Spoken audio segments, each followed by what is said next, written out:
Good morning. This is how you get that stuck bearing off of your yo-yo half. First steps, throw the bearing tool removal away, get yourself some needle nose pliers.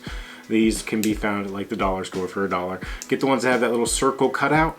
That little circle cutout's what you're going to put around the bearing so that you can wiggle it off. So in depth here, we just did a short on it, but this is the full how-to where it gives me more time to explain things. So first up is how you do it. You take that needle nose pliers, put it on the bearing. And you want to do it about halfway onto the bearing, so you're just gripping the edge about halfway of it. You still got room for the yo-yo to spin if your bearing's fine here. You don't want to touch the pliers to the yo-yo and scratch up your yo-yo. You can add a paper towel to this, and I will show you why I don't necessarily do that, but you want to be careful, don't scratch up your yo-yo. Two things here. Do not squeeze hard and crush your bearing. Your bearing might be trash, which is fine, but you don't want the bearing to break before you get it off, because then you're going to have extra issues if you break the outer part of the bearing off before you get it off your post. So you're on here, you're gently gripped, so somewhat firm, but not going to break a bearing. Water faucet tight, maybe you might want to say on the outside hose, like kind of tight, but you don't have to crank it.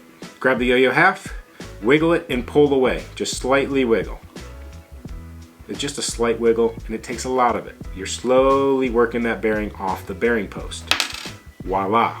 Take your time. If it's fused on there or super hard, put it in the freezer. Yo-yo should shrink, bearing should stay the same. That might help a little bit. If it's raw aluminum under there because the anodizing's been worn off, or it's a raw part, you could have bigger issues where it's actually fused to the bearing. That's why we don't put raw yo-yos into the wild. Second step you can do here, to protect your yo-yo if you want, put a towel, a shirt, a rag over the top, grip the bearing. I don't like doing that because I like the pliers directly on the bearing for more control. So you can rip a hole in a paper towel. Voila, you can then get direct contact, and it'll slightly protect your yo-yo in case you, I don't know, you kind of rip the bearing off too much, if you're putting too much pressure on pulling while you're wiggling, or if you slip off somehow on that very stuck bearing, you can hit metal to metal and you don't want to scratch up your aluminum.